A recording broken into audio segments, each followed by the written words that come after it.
Welcome to Art and Scroll Studio.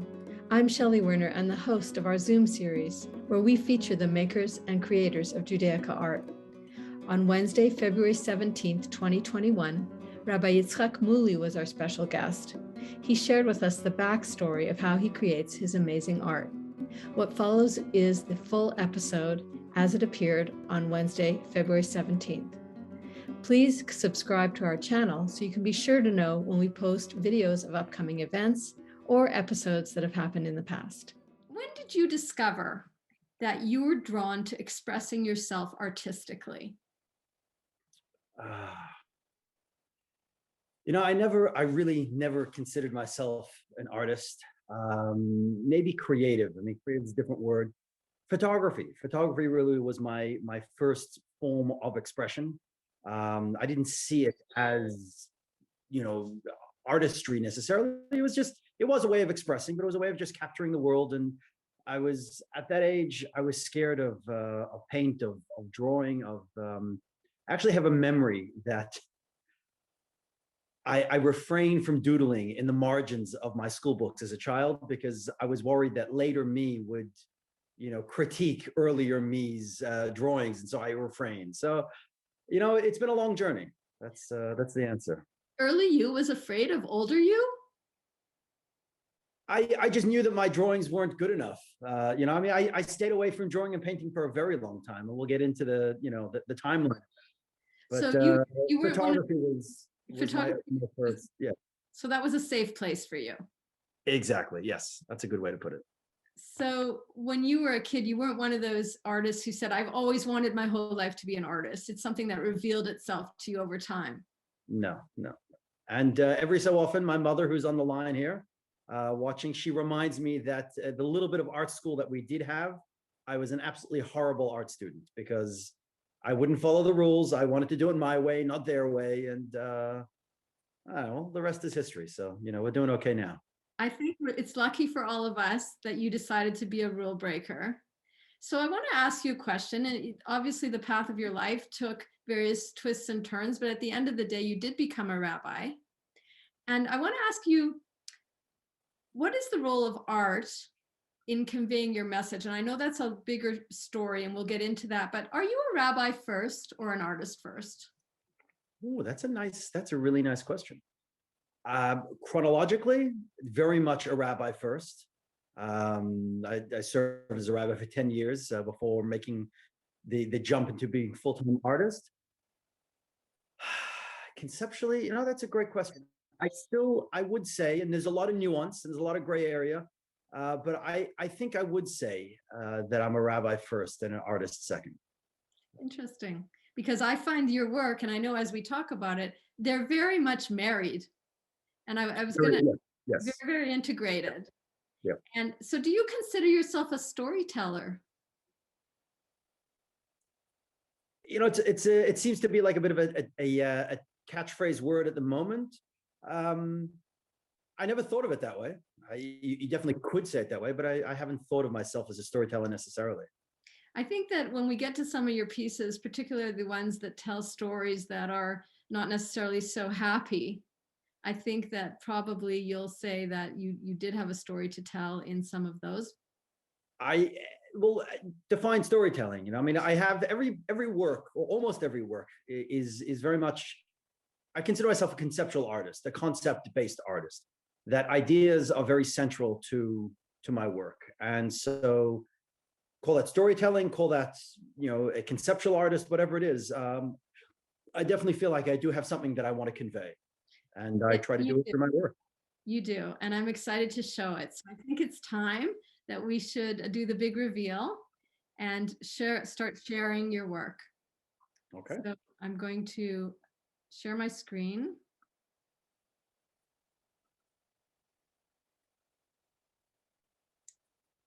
I'm going to assume that you can see this. Can you see it?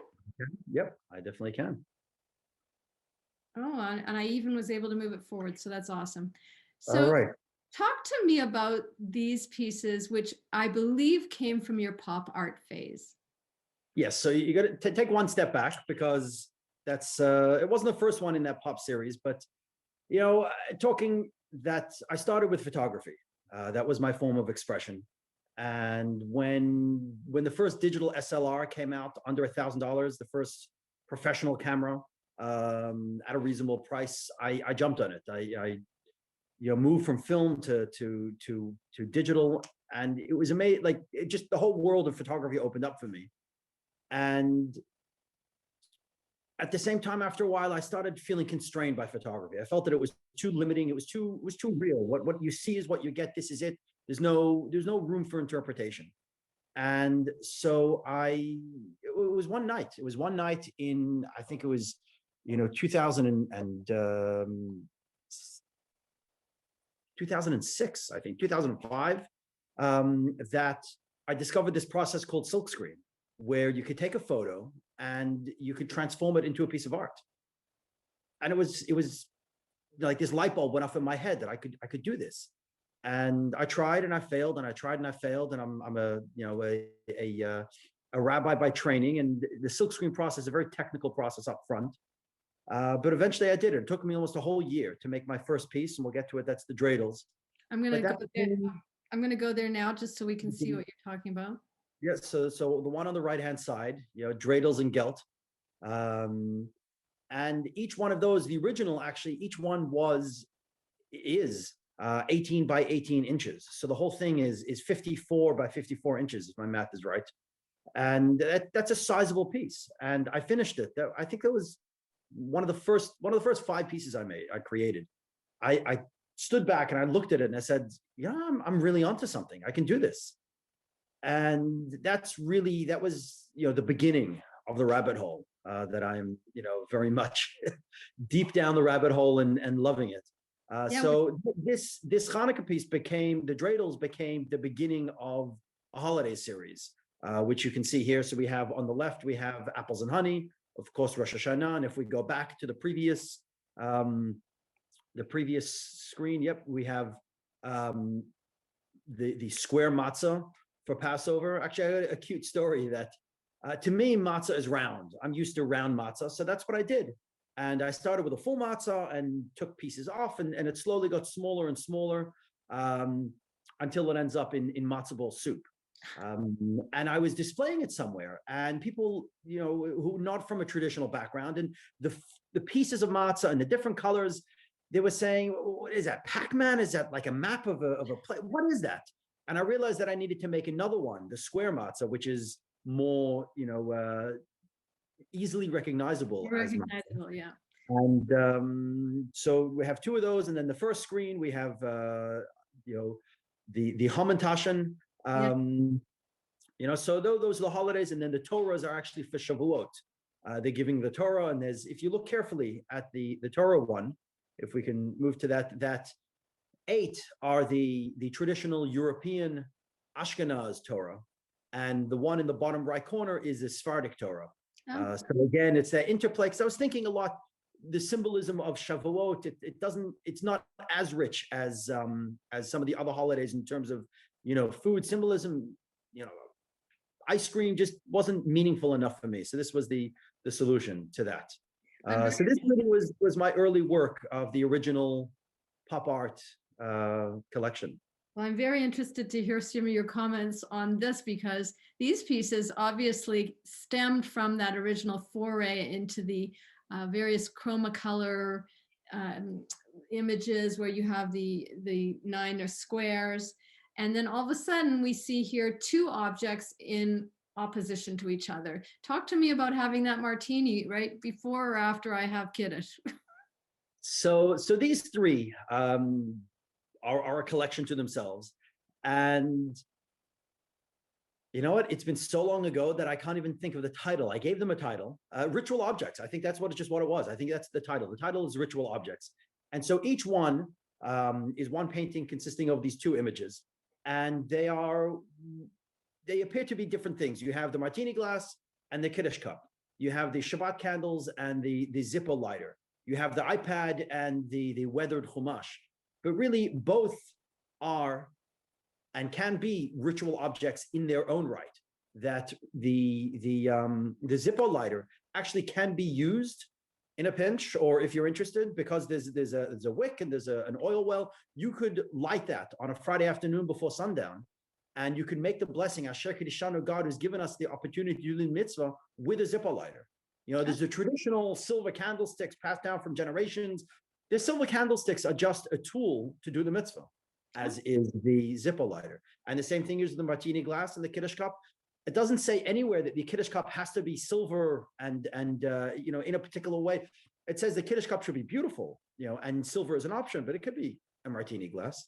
And the same thing is with the Chumash and the iPad, that if you get really close, that both of them are have the opening words of the Chumash, the Bereshit Bara, you know. And so again, already from here, from the pop art stage, it was really about conveying ideas. It was about conveying the lessons that I learned, the Torah and the Hasidut that I had learned in yeshiva growing up, and that I live. That, you know, the work is really a reflection of my values. And it sounds like these basically, it sounds like these are almost a snapshot of what the intent is. So as you're saying, the light is important, where it comes from doesn't matter, and the message is important. So it sounds like it's a portrait of intent, really. And really from this, you know, is the viewer can extrapolate that the whole world, all the items of the world are tools, are the raw material for us to be able to use to do a mitzvah. So now I think we're going to move into your post-pop period. Would I be correct about that? Absolutely, yes. So talk to me about this, because there's a lot of motion going on here. So, well, just to understand the process, that just like I got frustrated with the photography, I got frustrated with silkscreen. And the reason being is that my mind was working very fast and I had ideas, but in order to take a silk, to create a piece from a silkscreen, I couldn't just start with a blank canvas. I need to start with a photo and then process it and send it away and turn it into a screen and then print it. And it would take at least minimum a week to be able to go from concept, from idea to finished product. And I started getting frustrated at the process, at the slow speed of the process. And it's actually my wife Batsheva is from Toronto. We were in Toronto for a visit, and I went to a gallery somewhere in downtown Toronto, and I walked in on the work to a gallery, walked into the work of Jean-Pierre Lafrance, and I still remember his name, the impact that he had on me. And he's a complete abstract artist, but his work was so moving and so powerful and so full of energy and huge pieces that I'm like, okay, I have to do this. I have to learn how to paint abstract work. And of course I had no idea, because I did photography. I could paint clear, you know, geometric boxes, but that was a real stretch for me. And speaking to some people that I knew, I found out about this class called Art with a Master. And it was with a gentleman by the name of Phil Sherrod. And he was leading a class where everyone paints. You just do your own thing. And he walks around and he guides and he helps and he talks and so on. And so I came in with a very clear vision. I want to paint abstracts. So he said, okay, so paint. I'm like, but I don't know what to do. She says, paint. But I don't know what to do. He says, just start painting. And it was very disconcerting, but I did. I started painting. And I still have that original hiding somewhere in the basement. But that was the beginning of this post-pop. So I went through a little completely abstract phase, but I realized that complete abstract didn't have enough grounding. And so this, what I call the post-pop, is where it's marrying a silkscreen object that I had from the first series together with more, you know, free-form brush strokes and so on. Sounds like you got the permission you needed to move forward with the work. Yeah. So if you head back one screen, so we can talk about these two pieces. So we have the dreidel on the left-hand side, and that's the exact same dreidel of the dreidels in Gelt. I used the same screen for that piece. And this was Spinning Dreidel is the title. And I actually wanted to hang it on off kilter so that it looked like it was, you know, spinning off the canvas. And on the right hand side is the shofar piece. And It's a photograph, though. Yes, the man is a photograph at the bottom. So it's a photograph. Almost all my silkscreen pieces are based on photographs that I took. So the dreidel is a photograph. That's actually my father-in-law.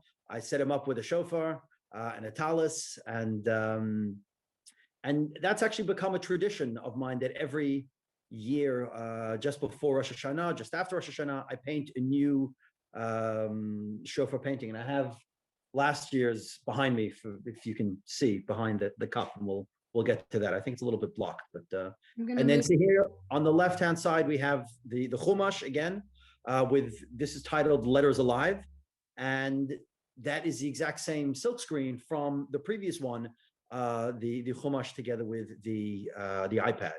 So it was taking these same elements and reintroducing them, the same ideas, the same concepts, but reintroducing them in a new form. With a lot more texture and a lot more movement. Yeah. You know, one of the things that I learned along my way, and I'm self-taught, and I'm kind of making it up as I go along and enjoying the process. And something that I learned is that there's three basic ingredients to artwork, or really to all forms of expression. And number one is what you say, your subject matter. And really your subject matter is a reflection of who you are, your background, your history, your family lineage, your circumstance, and so on. And that very much, and so you can see for me as a child of hippies, we didn't quite get to that backstory, but my mother is a former hippie, even though they say once a hippie, always a hippie. But no, we went from the Australian outback, a very long story, to Chabad in Brooklyn, and now, you know, we're very much part of the Hasidic, the Chabad Hasidic community, global community. But that's all a reflection of who I am. So that energy and that excitement is part of who I am, and it reflects in my work. So number one is what you say. Number two is how you say it. And so in the beginning, I was saying it through photography, and then I was saying it through pop art silkscreen, and then I evolved into post pop. But really, you know, the what I said was still the same. And then the next step is what you do with it. So it's what you say, how you say it, you know, and how you say it is so open to any form of expression, poetry, to dance, to anything. And the third element is how you share it with the world, because if it's expression, it needs to be expressed. It needs to be shared with others. You can't just hold on to it yourself and keep it. You know, Simon Sinek was talking about a similar idea of when do you know someone is an artist, or how do you define an artist? And one of the elements is the act of sharing your work with others. That if you just keep your poems in your workbook, in your, you know, and you keep it to yourself, then you're not a poet. You're a writer, I don't know, whatever you called it, but it's that act of sharing. And I'm excited to show to what extent you've made that a reality when we get to your murals, and how you've been able to make your work not only conceptually shareable, but actually and literally shareable. So do you want to speak a bit to these two pieces? Because I think they are part of the post-pop as well. Yes, yeah, these are post-pop, very much so. On the left is Hasidic Dance. And again, I started with just the pop version was a single color background, a single color figure. And if you look very carefully, you can see there was, you know, I don't know, it was the light blue or the dark blue that was the original single color of the background. And if you look carefully, the figures, the single color was the orange.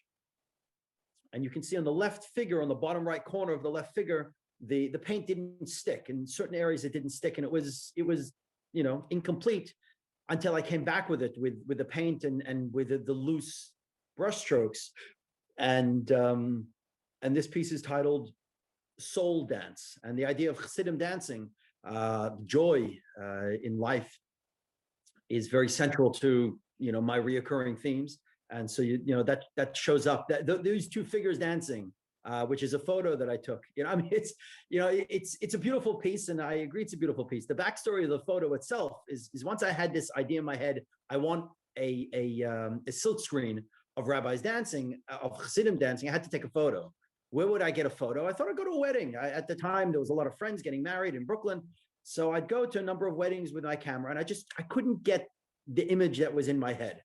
So I spoke to a friend of mine, and he was a dorm counselor in one of the yeshivas. He says, come, we'll get some guys to dance. So in his really crowded, messy bedroom, he got two guys. He's like, okay, dance. And they started dancing. And I took, again, it's digital. I took 100 photos and went through them. And this is this perfect snapshot of these two figures, these two souls dancing. I'm looking forward to showing the pieces where we have somebody actually dancing in front of your mural. So I'm going to move us along so we can get there. Now, this is part of post-pop also, but this is your Tree of Life motif. Is that correct? Yes, yes. So the Tree of Life on the left, again, we refer to Torah as a Tree of Life, Eitz Chaim. And the backstory, again, it's a photo. The backstory is that when in my photography time, there was this tree in the middle of an empty field in not too far from where we lived. And I really wanted to take a photo of the tree, but there was always trees in the background, and it was never clear. And there was one morning, and it was really, really foggy out. I'm like, the tree. I grabbed my camera and I ran off. And of course, Batsheva knew that I'll be back eventually with with some photos. So that's the tree, and there is the pop series of the tree, and I did it in the 4 seasons. And this is the post-pop version of the tree. And the tree, again, shows up later on in my work as well. So, and on the right-hand side, we see a goblet that is going to come back and reoccur because overflowing blessings is one of your themes. Very, very much so. And as you can see behind me, yeah. Yes, it is a reoccurring theme. And again, that is the silk screen is from the original martini glass and Kiddush cup. That's the Kiddush cup. And this piece here is titled Overflowing Blessing. And it's a 2-dimensional piece. And I don't remember what year that's from, 2011, 2012, somewhere around there. But now I'm revisiting the same concepts in a whole new way. So very much so, kind of reinventing myself as I go along. And now we're going to go to something that I know means a lot to you and has a real backstory to it that is tied to events that have occurred, the real events. And we're gonna take it down a notch here into a bit of a sad story. So, as an artist, Judaism is full of joy. Hasidus is full of joy. And with a lot of my work that you've seen so far, you can see that I very much try to focus on the positive, on the joy. There was a Tuesday morning where we woke up to hearing the news of a group of rabbis gathering in Yerushalayim in Jerusalem to pray, and they were brutally murdered. A group of terrorists came in with hatchets, with knives, with axes, and literally butchered Jewish men, Jewish people to death for being Jewish and praying in Jerusalem. And the news of that was so disturbing and so difficult that I was moved. I wanted to do something. As an artist, I wanted to share something. And I thought about it, and I thought of this.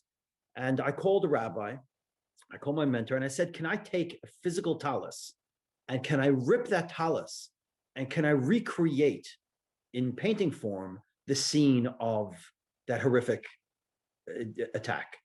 And the rabbi said that, yes, I could take the talus and rip the beged, the cloth itself, as long as the corners were intact, because really the corner is the most important part of the talus, of the talit.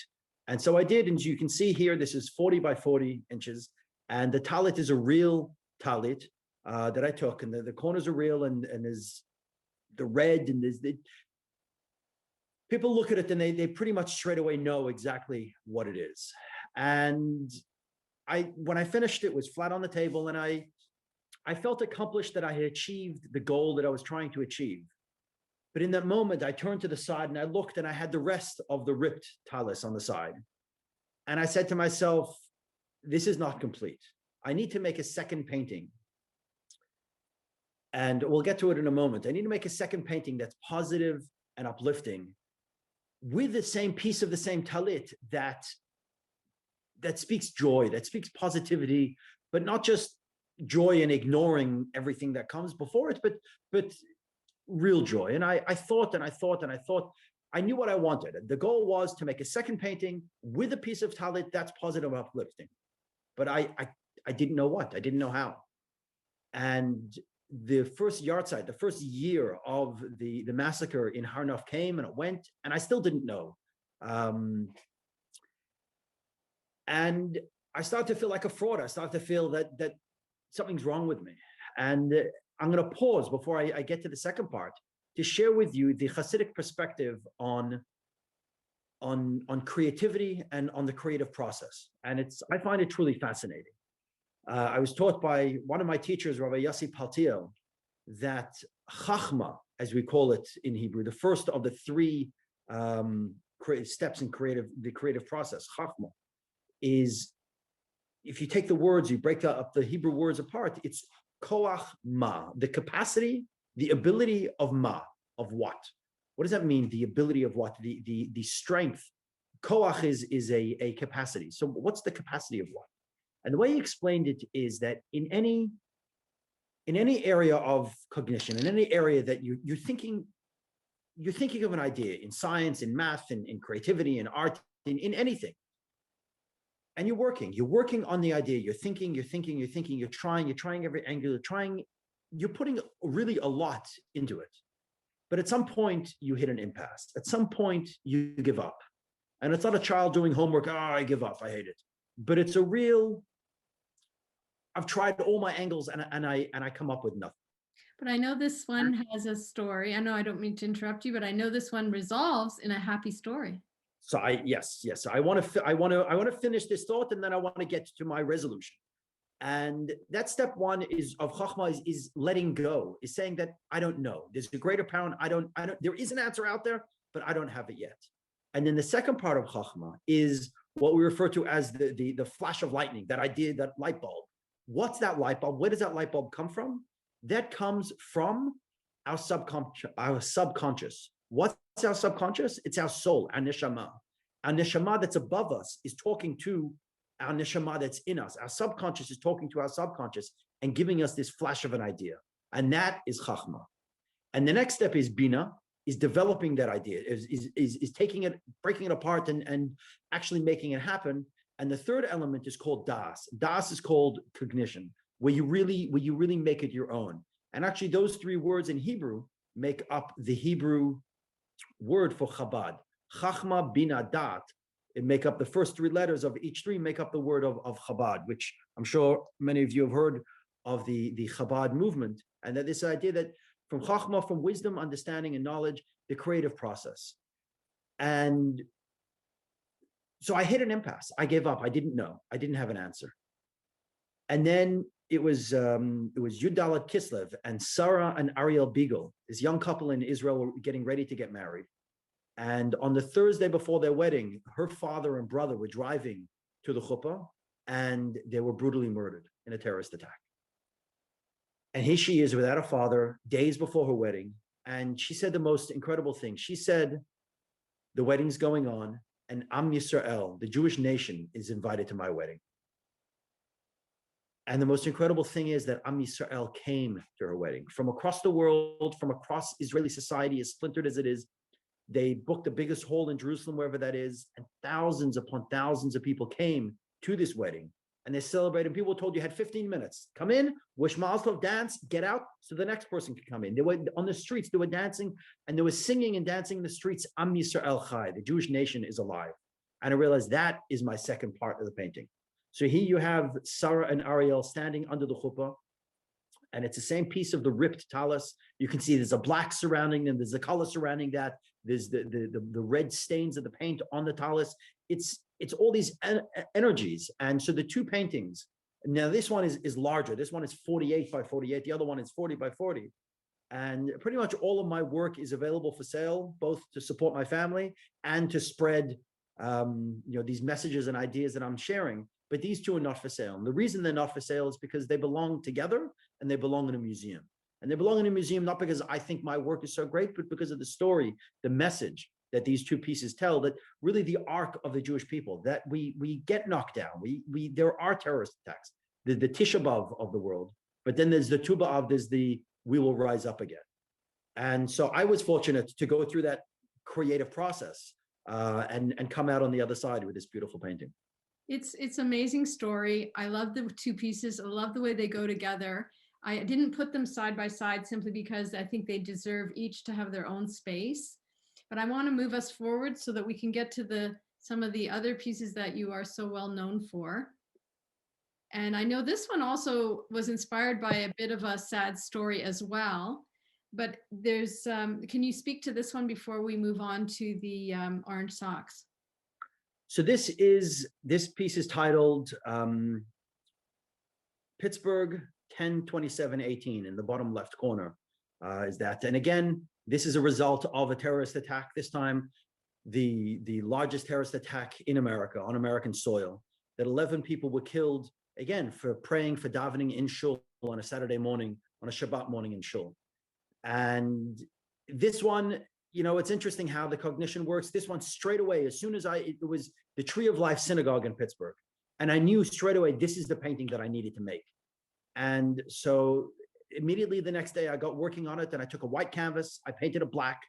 I took the Tree of Life silk screen that I have over here, and I laid it down on top and printed the tree in gold and silver and other metallic colors. And then I memorialized, and you can actually, you find it on, I'm not sure if it's on my website, but it's definitely on my social media, the video of me painting each one of these flames and memorializing each one of these 11 victims. And then the last at the top is the stars, is the potential. It's the light that we need to bring, that their lights were snubbed out, their neshamot were taken, but we need to bring light to the world, and so that energy. So this again is another piece. And it was supposed to be, it was bought by the WZO, the World Zionist Organization, to give to the Tree of Life Synagogue in Pittsburgh. That hasn't happened yet. They're still not ready, but please God, it'll end up in the place where it belongs. Now these doves, do they have a relationship to the Pittsburgh story? Are these the doves of freedom that you? So these doves, this piece is titled Today. Will Mashiach come today? Will we bring Mashiach today? So we just had these heavy pieces, you know, focusing on, well, the result of heavy occurrences, you know, the realities of life. And, you know, today is will Mashiach come today? You know, will this difficulty of Galus end? And you have three doves on a very serene background. And this serene background doesn't talk really to the horrors, the atrocities of the last 2,000 years of Galut, of exile. And I thought the piece it's not complete. And so actually on Tisha B'Av, it turned out that on Tisha B'Av, I completed it. And on the left-hand side, you can see it's the same painting, but it's on a black board, and around it is a coil of barbed wire. And so it creates this tension that today, will Mashiach come today? There's this beautiful painting of doves flying. It's all wonderful, but at the same time, it's trapped within this barbed wire. And it's that dichotomy that we live with. And the Rambam tells us that every day we have to hope for Mashiach, and we have to do concrete steps to bring Mashiach. And I think you're doing a lot of those steps. I'm going to bring you to something that is a little more joyous, something that is become a bit of your signature. So your work is imbued with a lot of depth and a lot of passion, but sometimes you have a little fun. So there's two slides that belong with this. First, tell us briefly where this came from, and I know the story, but you can tell it, and then we'll see it in action in the dancing. So this is a tiny piece. This is 10 inches tall by 30 inches wide. It was, you know, it was a byproduct of another painting. I did a piece titled Williamsburg, New York. The hipsters and the Hasidim in Williamsburg were these two forces, and there was a lot of energy. And so I painted a painting of the hipsters on one side of the Williamsburg Bridge and the Hasidim on the other. And here I am as a Hasid and an artist, feeling welcome in both. That was kind of that whole thing. And I had Hasidim, you know, a line of, you know, two Hasidim. And I always wore orange socks. I'd, you know, wear my hat and my jacket and my uniform, if you will. But at the same time, I wore my orange socks. I had a little bit of color. And so I thought just for fun, I would create this piece because it fit into the canvas that I had of 12 gentlemen, 12 Chassidim. And I chose these Chassidim because they're kind of like just the quintessential Chassid, as opposed to my hat that looks like a fedora. marching, and they're all marching to the beat of the same drum. But at the same time, one of these gentlemen is wearing orange socks. And the idea from it was kind of my self-portrait, but the idea that we have to personalize our Judaism, that he's not going in a different direction. He's not going the other way. He's not wearing dreadlocks, and he's on the same journey, but it's his own journey. He's personalized it. And this became a bit of a movement because it became very interactive. So now we see. So what's amazing? Yes, go ahead. We see the mural as now this is no longer a small piece. This is now a size of a wall. And we see that this has become a happening. And this became a happening. I mean, it's, I got an email from a lecturer in Israel saying, could she use this image in one of her slides? And over here in North America, we have one perception of Hasidim and the secular and the religious, but in Israel, there's a whole different nuance, many layers of culture and so on. And this actually ended up being, the photos that you're looking at is from the Jerusalem Biannual, that this orange socks piece inspired a show called Popthodox, Pop Orthodox, or in Hebrew, humor shachor, black humor as in black hat, Orthodox humor. And it was full of a number of Orthodox artists, both male and female, who were Orthodox, ultra-Orthodox themselves, but were able to have a little bit of fun and see the lighter side of their own lifestyle. And so we agreed to create this mural life size. As you can see it, there's me with my orange socks in front of the orange socks, and all the people. And at the opening was amazing how many people came and stood in front of it and took photos with it, interacted with it, and engaged with it. That's, on my flight home from Israel, it opened up a whole bunch of new ideas. Well, that really speaks to some of your values, which is that art is not just there to be looked at, it's to be engaged with, and that these people are making it a part of their journey and a part of their life. And this is going to lead us into a whole phase of your career, which is your murals. Yes, yes, it was the first mural. And this is a mural, of course, titled "We All Belong," and you can see the silhouette figures is very much influenced by the orange socks and the engagement that it created in people. And this is a piece that I created with and for the Ruderman Foundation, of people with physical and emotional disabilities, that we all belong. We're all part of the one community. We all belong together, and we're all welcome together. And you can see, all the lineup of people, but each one of them has like a soul explosion, that a reflection of the soul, that each of our souls, on a soul level, we're all connected. On a soul level, we're all brothers and sisters in one family. It's on the outside that what makes us look different. And so when we focus on our souls, then we see how we really do all belong. I do love the way that you've evolved this into "we all belong" and left a place for a person to stand in the middle. So as I thought of the concept further, really in Judaism, the idea of a community, the minimum quantity, the minimum number of people needed for a community is 10. Not minyan, not prayer service, but community. And so here, this is for a school that I'm actually going back there tomorrow, as long as the snow isn't too heavy, Hafter in Long Island. And I call this plus you. So this is Hafter plus you. And I want to do this all over. New York plus you. Miami plus you, Edmonton plus you, Toronto plus you. And what's the concept? Is you have 9 figures here. So I turned to the school and said, how do you define your community in 9 figures? And the teachers, the parents, the students, the different elements, the globe, the flag, the charity box, but there's an empty space because 9 people is empty. It's an incomplete community. So it's Hafter plus you. And so whoever steps into that 10th spot completes the community. They make the community whole. And without that, we're incomplete. And I'm just going to quickly pass by this because this is just some of the materials. I was very attracted to show the paint pooling on the floor and the posters.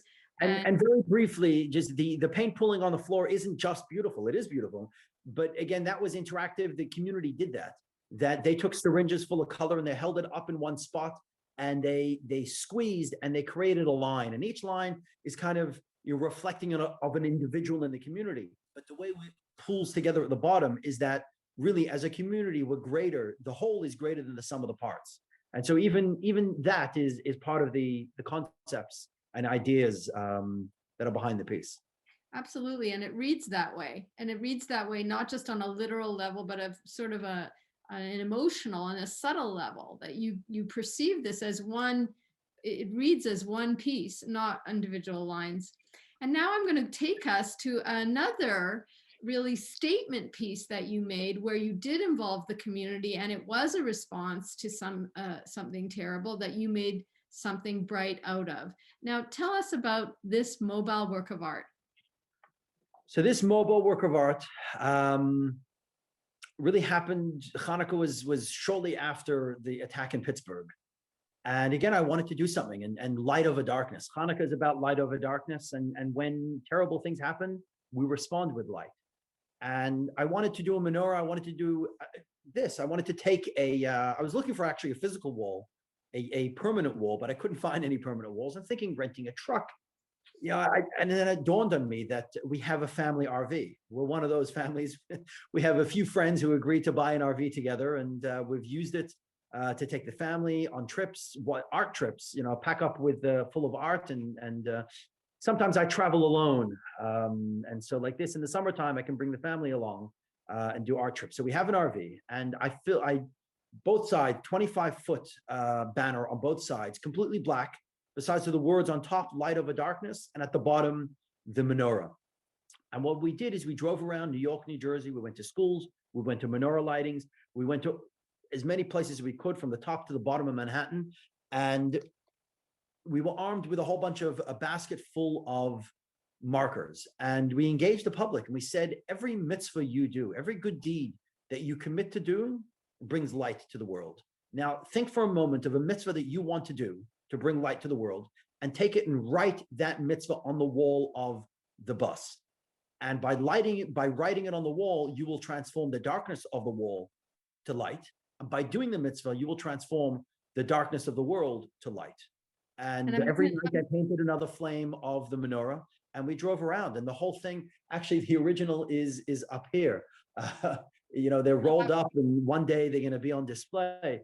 Of just children and adults and everyone, and policemen and whoever was interested in engaging to write a good deed that they would do to make the world a better place. I'm going to take us to another iteration of the same concept, where you did this on a wall, and here you can see the growth of the menorah. Here you can see the Chanukiah, rather. You can see how each one of these candles is coming out differently until finally the whole menorah is complete. What city was this one in? So this was in Jersey City. On the right-hand side, you can see the words Jersey City. Right. And again, there was a shooting in Jersey City, a terrorist attack. And again, I wanted to respond with light. And again, it was just before Hanukkah. And so I reached out to the local Chabad and said, help, let's find a wall. Let's do something. Let's spread some light. And so this is light over darkness. And on the left-hand side, you can see the names of memorializing the names. And again, here we had the basket, you can see, and we have the writing. But this one, I wanted to reach out. I didn't want it just to be my own painting of the 8 flames, that we got local artists. So every night we got another local artist to paint another flame. And again, to bring more people into the process and to spread more light. And I don't think we have photos of it, but this past year, one wall just wasn't enough. And so I wanted to get 8 walls. And so I reached out to Hillel Smith, a friend who I was involved with the Jerusalem Biannual. We'll see more photos of that. And so we actually had 8 walls, 9 artists, and 8 cities. And we did, so I did mine in Brooklyn, but we had them, all over the US and in Toronto. And I think next year we're going to have to do 8 countries, as well as 8 cities in the US, to spread this idea of the Hanukkah menorah mural to the world. So now we're going to go to a conceptual piece that I don't want to dwell too long on, because I want to get back to some of your visualizing spirituality. But because I know this is a concept. This was a proposal, I understand, for March of the Living. This is a proposal for March of the Living, the Chabad tent at March of the Living, and they wanted art. They didn't really specify what they wanted. And I thought about the concept of March of the Living, and what you see here is a sculpture. It's an 8-foot on one side, 10-foot sculpture, completely in black. #Chai. Chai means life. in Hebrew. And here you have life in black. And the hashtag is contemporary because they're, high school students who go on this trip. But the engagement part is that we printed, or we will print thousands of stickers, flame-shaped stickers, and engage all the kids and say, you're here, you're alive, take your sticker and go up to that sculpture and put that sticker on the black and transform darkness to light. That through the act of so many people coming and putting their stickers on the sculpture, that we will transform darkness to light. And unfortunately, it didn't happen because of COVID, but it is a concept, and I very much want to bring this to life. In a museum that works, or in a space that works, again, to bring this concept of darkness to light. And now I want to show. I don't want to dwell on this too long because I do want to get to some more of your pieces, because this is you replicating again the orange socks, but this is a happening. This is a thing with music, with dance. And this is a way that you found to get people engaged. I understand there's an audience there. And at the end of the day, this was the result. You've got the musicians, you've got the dancer, and you've got, go ahead. No, very briefly, this is kind of a recreation of the orange socks piece with a contemporary dancer who didn't grow up religious, became religious, and could not find a way to a harmony between his dance and his religion, his orthodoxy, and so he gave it up. And a whole backstory that we don't have the time for now, but we brought him out of retirement, and this is his first piece that he danced in 10 years. And so it's about one person, and really all of us, finding their place in society. So he's trying to fit into the first place, second place, and then there's this empty place, and then it becomes him. And I spray his feet with orange paint, and he breaks out into dance, and the music changes into this, huge, wonderful energy, and that's this piece. So this is the lineup, of the musicians, the artist, the contemporary dancer, coming together to produce, all this. Love it. When you look at it, it looks like dance, even when nobody's dancing in front of it. And now we're going to go into a series that I know you call Visualizing Spirituality. Am I right about that? Yes. Yes. But what I love about this story, so this is really, I'm going to show it over 2 slides while you talk about it. This is where you have isolated the 10 Mitzvot, the 10 commandments, but not the 10 commandments. You tell it, the 10 things. So as a Chabad Chassid, as a Chassid of the Rebbe, God gave us 613 mitzvot, and the Rebbe said, let's start with these 10. These 10 you can kind of do without a community, without a synagogue.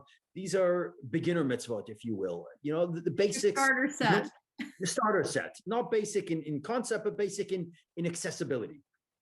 And I heard a lecture from Rabbi Yossi Paltiel about the power of mitzvot, that when we do a mitzvah, we create real change. It's not just, this is something that, but it's real.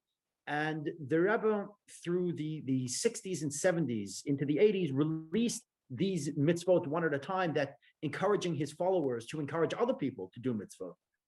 And this lecture, this shiur, this class really talked about the impact historically on Israel, the safety of Israel, the bombing of the nuclear reactor in Iraq, which was a complete miracle. All these miracles that were happening, and really you can trace them, step by step to a result of the Rebbe sharing these mitzvot with the world. And so this series is, you can see it's a black image. Each one of the things, the mitzvah object is black, because the object itself is just the raw materials, but then there's the explosion. And so when we do a mitzvah, we take a physical object, a mezuzah, a charity box, whatever it is, we take a physical object, we can transform and bring so much beauty to it, so much spirituality to it.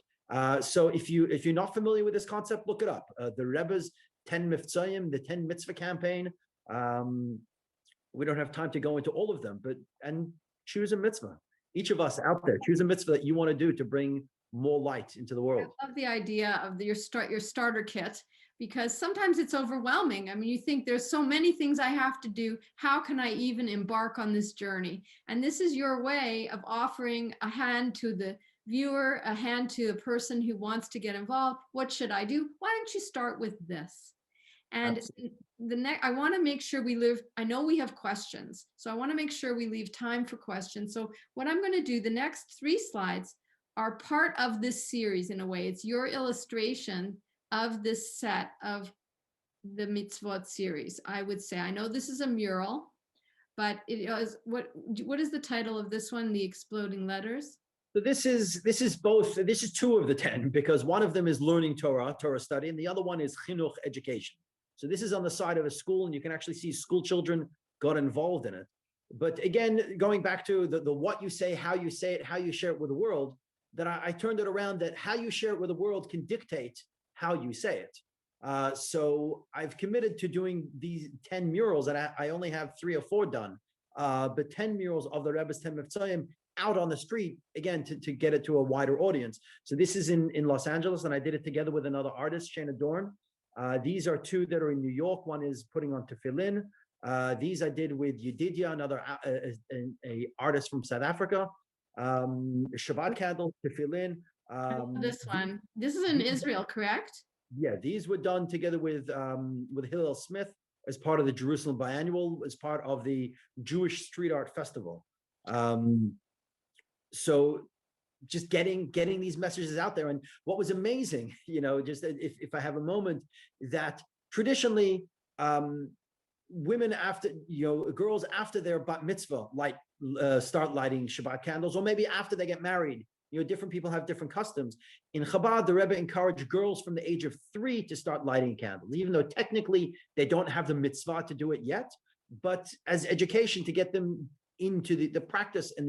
So here I am putting up a mural of 3 candles, and a very ultra-Orthodox family comes by, and the little kid looks up and goes, "Why 3 candles?" in Hebrew, and I'm wearing a helmet and a thing, and he can't see who I am. And so I yell back from the top of the cherry picker, I start giving him a lecture in Hebrew, because the Rebbe encouraged us that children from the age of 3 should start lighting candles. Even the act of putting it up and gave me a platform to be able to share further. And that's the absolutely perfect way to bring full circle our conversation, because we started out and we said, what's the point of art and what is your point of art? And your point of art is engagement and having a conversation where the person who is the viewer, it's the what. It's that, what are you going to do with this? And that's the perfect engagement that you had in both creating it and being able to dialogue about it at the same time. Yeah. Now, this is one that I find very humorous because you're sitting in front of it. So I know this is overflowing blessings. I know this is conceptual. Say a few words about this before we go to questions. So as you can see behind me, let me go the other way that you can see more, as this is the half-scale version of overflowing blessings in 3 dimensions. And really the concept is the same as the other overflowing blessings, that we're full of blessings, that there's so much to be grateful for. There's so many things that we can be, even in COVID, even with everything, there's a lot to be grateful for. And this is visualizing this concept. And so what I want to do, and I'm developing an 8-foot cup, is to engage communities and do a happening, do an event where each person gets to stand right up and get a cup of color. They choose which color it is. And I want to do this all over the country and all over the world with communities. They get a cup of color and they go up to the front, to the top of the cup, and they start a sentence. I am grateful for. And they finish the sentence, and each person is grateful for something else, and then they pour it over the top. And the next person comes, I am grateful for, and they pour it over the top. And as everyone pours, we create, as you can see here, these beautiful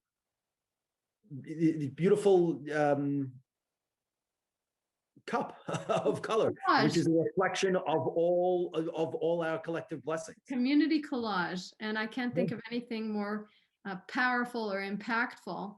And I'm ready to pour any day. I'm ready to pour. But Right. What I'm going to do is show the last piece, which I know is a bit of a future glimpse into where you're going with your art. And I know that we're just going to we're going to slide by this because it's kind of, you told me to entitle this one, Stay Tuned. So this is where Moully may be heading.